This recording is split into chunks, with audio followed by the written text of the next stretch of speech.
Hey you guys, it's Peter, and welcome to my channel, Peterisms, where I tell stories of my life and just little things that I have learned as I have grown into the person that I am today. And today, I brought with me both of the Melody Beatty books. I'm going to try to read 2 meditations today. I always say that, and I'm like, okay, I'm going to try to get to 2 of them today, and then I read one, and the video has gone so long that I'm like, okay, I'm just going to stop there today. But today, I'm going to try to read 2 meditations, maybe 2 completely different topics to get us kind of prepared for the weekend, so we go into the weekend feeling peaceful and serene and relaxed, and just something to give us something to think about, to work on for this weekend as well. Okay, so let me go in here and see what the meditations are for today and yesterday. Today is February 7th. Let's see what the meditation is today in the language of letting go. All right. Today is owning our power. Oh, that might be a good one. And yesterday was stopping victimization. That might be a really good one too. Those might be the 2 that we read. Okay, let me look into the Journey to the Heart book to see what meditations are in here. All right, let's see what today's is. Today's meditation is experience love for yourself. And yesterday's is look at what's right. I mean, all of these meditations are so good, aren't they? I love all these meditations. You know what I think I'm going to do? I think I'm going to do the, go with the language of letting go today. And we will start with yesterday's, which is stopping victimization. Okay, let's get into this one. February 6th, stopping victimization. Before recovery, many of us lacked a frame of reference with which to name the victimization and abuse in our life. We may have thought it was normal that people mistreated us. We may have believed we deserved mistreatment. We may have been attracted to people who mistreated us. We need to let go on a deep level of our need to be victimized and to be victims. We need to let go of our need to be in dysfunctional relationships and systems at work, in love, in family relationships, in friendships. We deserve better. We deserve much better. It is our right. When we believe in our right to happiness, we will have happiness. We will fight for that right, and the fight will emerge from our souls. Break free from oppression and victimization. Today I will liberate myself by letting go of my need to be a victim, and I'll explore my freedom to take care of myself. That liberation will not take me further away from people I love. It will bring me closer to people and more in harmony with God's plan for my life. So whenever I talk about this topic over here of victimization, I always get a couple comments, or a couple people will direct message me or email me, and they'll say, I don't really understand what you mean by this. Like, you know, I am a victim of this, or I'm a victim of that, and don't I have a right to be? Absolutely you do. It's more of a state of mind, right? It's not taking away what's happened to us. It's not taking away the mistreatment that's happened to us, the neglect, the abuse. It's not taking any of those things away from us. What it's saying is that I am no longer willing to be hostage to what happened to me. And I think that that was a really important turning point in my life when I had looked at all these things that had happened in my past, and I said, you know what, I'm going to choose to, number one, not be hostage to these things that happened to me. I don't want to continue for the rest of my life to be defined by what happened to me when I was 4, 6, 9, 10, you know? Even in my adulthood, things that had happened in my adulthood, I was like, I don't want to continue to be defined by these things that happened to me. Yeah, they happened to me. They were horrible things that happened to me. We all have horrible things that have happened to us. Some have had more horrible things happen to us than others. And this is not a competition. This is not a competition of who's gone through the worst shit in life, right? It's about, I think, like healing our wounds inside and saying, I'm a survivor. I made it through that, right? And I don't want to live in that state of everything is defined by this moment in time that I went through, or this period of my life that I went through that was horrible. I don't want everything in my life to be defined by that period of my life or that moment of my life. Instead, I would like to use it as a strength and say, I'm a survivor today. I made it through that. And that's the first part. The first part is, because the idea of victimization is kind of like poor me, poor me. Like in recovery, we say poor me, poor me, pour me another drink, right? And when I say that, people say, well, don't I have a right to feel sorry for myself because I went through this horrific abuse or this horrible relationship, or I was mistreated, or I was unloved, or I was neglected? Absolutely, you have the right to feel that way. 100%. this is not about taking away your right to your feelings. It's about changing your perspective. It's something that I've been talking a lot about over here. Incidentally, I don't know why it keeps on coming up in meditations, this idea of perspective, or maybe that's just what I'm thinking of lately. But it's about changing your perspective. It's not taking away the power of what happened to you. It's saying, I am not going to let it run my life. I'm not going to for the rest of my life. I'm sure you've met somebody that when you start talking to them, you become friends with them, it's like very quickly they're sharing things in your life. But then what you realize over the period of, the next year or two of your friendship is everything kind of goes back to, well, this happened to me, and that happened to me, and this happened to me. And that's the idea of victimization, right? And in all honesty, they don't, I think we easily get annoyed by people that do that, but honestly, they don't really know how to get out of that. They don't, and I think before I got sober, I was very much in that mindset, and it was an excuse I was using to continue to drink. It was an excuse I was using to continue to hurt myself in other ways. And the reality is, there are a lot of people that have gone through much worse things than I ever did, that never drank, never picked up a drink, never did drug, never did half the things that I did, right? So it wasn't a valid excuse for those things. And that's what I'm talking about. I'm talking about our perspective of how we allow the things that have happened to us to affect our life, how we are, what do we choose to do with those things, yesterday I was talking about the comment that got left on my video where somebody was saying, how are you going to allow this day to affect you, kind of thing, right? And we have a choice in that. Well, we also have a choice in how we respond to the things that have happened to us in our life. It's not taking away the things that have happened to us. It's not taking away the power that those things have happened to us. It's not taking away that those things have affected us. It's saying, this is what I'm going to do with it, And there was a point for me where I did not want to continue to, even in my own head, define myself by everything that I had gone through in my life. And so I had to make a decision. And what I decided to do was I wanted to work through the pain. That's one of the reasons why today in my life in therapy, I do a lot of trauma narratives, because trauma narratives are where you work through the pain. You work through every little thing that you felt, so you work absolutely through the pain. I mean, it's hard work to do, right? But then when you get to the other side of it, you've felt everything that you can possibly feel. You've said everything you possibly need to say. There's nothing else to be said or feel, right? And so then it's what's left to be done with it? And what I believe is something that I heard years and years and years ago that I love is that you turn your wounds into wisdom. It's one of the reasons why, I think often me sharing about being bullied is kind of misunderstood sometimes.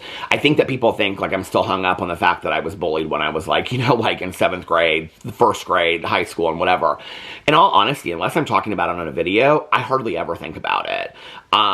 But, the amount of emails that I've gotten, I actually got an email a couple years ago from somebody that I went to school with that I didn't even, know this person in school. They were, a different year than me, and I didn't even know them. But they knew me, and they said, I remember you in school, and I can remember, how bad you were bullied, and everybody, with the gay slurs and all that kind of stuff. And they remember that, and they said, I don't know if you know who I am. And I didn't know who they were because they were, a different class and stuff. But they were bullied for a completely different reason. And they said, thank you so much for sharing your story because I felt so seen. And the fact that we went to the same school, even made it more profound for me. It was such an enlightening moment because you never know, when you're sharing your story, who you're helping, out there. Recently, I was talking to a newcomer in recovery and they were sharing something with me. And it was their perspective of being under 30 days sober about something that in life that I needed to hear today, right? And I went up to him and I said, you have no idea, we had this conversation, they started crying, and I said, you have no idea how much you've just impacted me by what you said, And they started crying, and they're like, well, what? I said, I just needed to hear what you had to say. You never know who you're helping by who you're talking. And that doesn't mean that every moment of your life, you carry, a banner or a t-shirt that says this happened to me or that happened to me. It's when the moment hits or when it's appropriate and talking about it and sharing that with somebody else, that's turning our wounds into wisdom. That's being there for somebody that's gone through something that's similar to us and helping. That's the whole process of healing, of being of service, of sharing your story so that somebody else maybe it doesn't happen to them or they don't feel so alone. Or if it has happened to them, they don't feel so alone. You might be the first person they've ever met that went through something similar than they did, I mean, I can't tell you how many times I have shared stories about my mother's grief or marriage counseling or marriage issues or coming out or, just drugs and alcohol or getting sober. And I'll share just one small thing. And somebody will say, all the way, that's like all the tragic stuff, right? But all the way to just like lighting candles in my kitchen at night and standing there and just standing in the kitchen and looking at how pretty they are. And then I'll get, an email from somebody and they'll say, you're the first person I ever heard that said that. Like, I felt so seen when I said that. Well, the reality is I'm not the only person out there. I'm one of millions of people out there that probably have that same sentiment or that same reaction or have lived through that same experience. But you never know who hasn't heard your story. I can remember sitting in a meeting the first time that I heard somebody that had like a very similar story to me. And it was just like, what? There's somebody that went through very similar things that I went through. It was so powerful to me, right? So then that's the other part of it.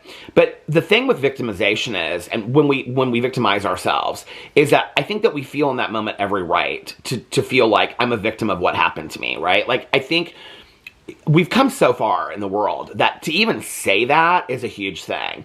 Well, it's not taking that away. It's not taking that away from victims of abuse or victims of neglect or victims of, horrible situations. It's not taking that away. That's the starting point, right? Is identifying that, working through the pain, having the words. But on the other side of that, I'm talking more to people that like myself, that I'm 52 years old, right?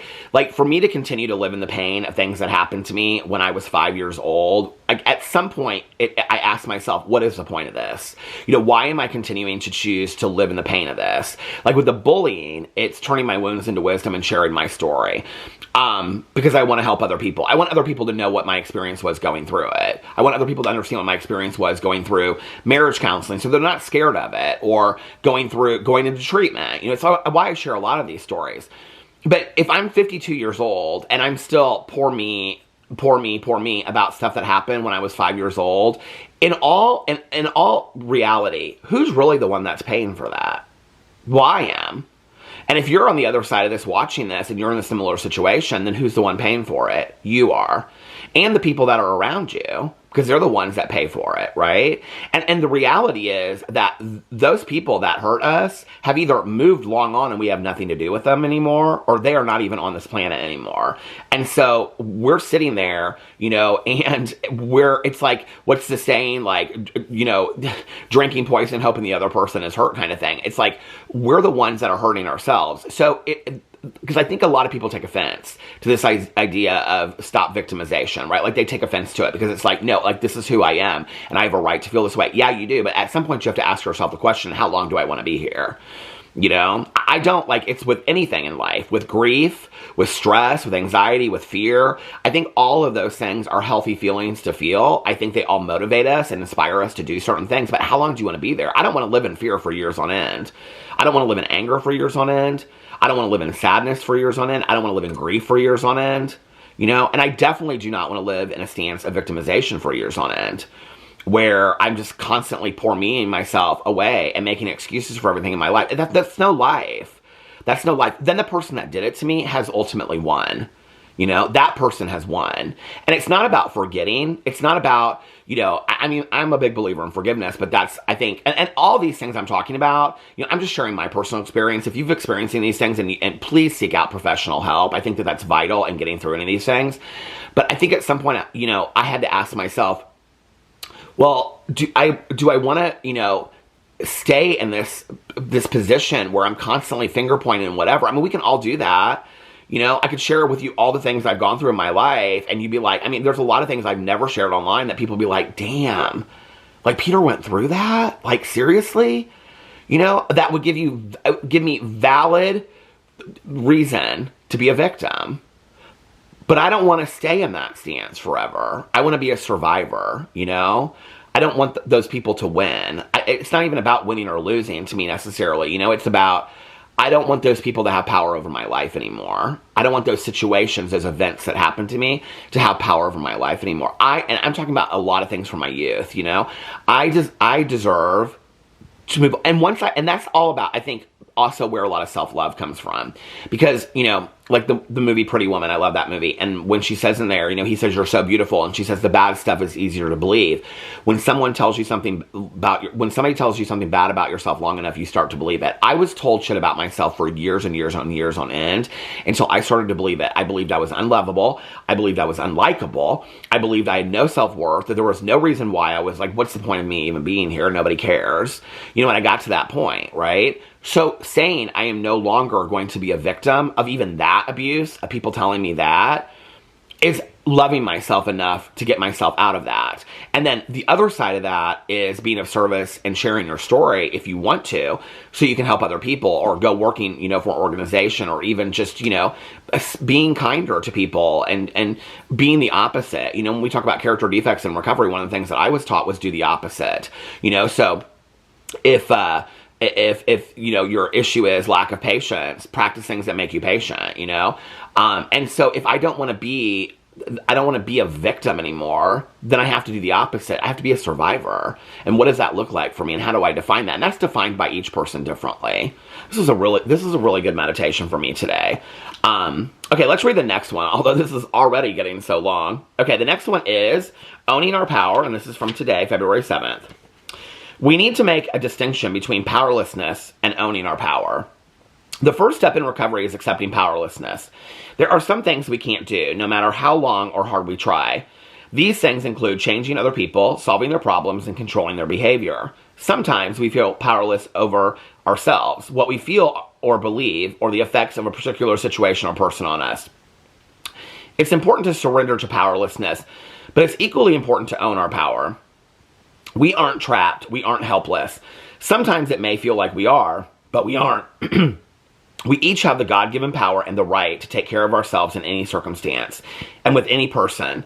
The middle ground or self-care lies between the two extremes of controlling others and allowing them to control us. We can walk that ground gently or assertively, but in confidence that is our right and responsibility. Let the power come to walk that path.